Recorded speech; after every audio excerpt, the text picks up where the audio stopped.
Friends, ఎప్పుడైనా వార్త CM ఇంట్లో సోదాలు, కీలక పత్రాలు స్వాధీనం చేసుకున్న పోలీసులు అంటూ వార్తలు అయితే వస్తున్నాయి. మరి ఎవరు ఏంటి ఆ పత్రాలు అని చూసేద్దాం. ఫ్రెండ్స్, వివరాల్లోకి వెళ్ళే ముందు దయచేసి లైక్ చేసి షేర్ చేసి సబ్స్క్రైబ్ అయితే చేసి మన లేటెస్ట్ అప్డేట్స్ కోసం మళ్ళీ అక్కడైతే క్లిక్ చేయండి. ఫ్రెండ్స్, ఢిల్లీ సీఎం కేజ్రీవాల్ చుట్టూ ఉచ్చు బిగుసుకుంది. ఇటీవల జైలు నుంచి విడుదలైన కేజ్రీవాల్ ఇంట్లో ఈ రోజు ఢిల్లీ పోలీసు బృందం సోదాలు నిర్వహించింది.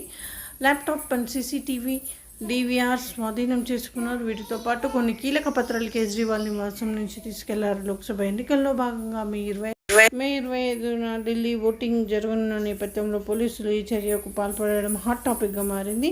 ఇది ఇలా ఉంటే స్వాతి మలివాల్ పై దాడి కేసు పెద్ద చర్చనీయాంశంగా మారనుంది. అడిషనల్ డీసీపీ SHO సివిల్ లైన్స్తో సహా ఢిల్లీ పోలీసు ఈరోజు ఆయన నివాసానికి ఎవిడెన్స్ బాక్స్తో వచ్చారు. ఈ విధంగా వార్తలు అయితే వస్తున్నాయి. Friends, thanks for watching.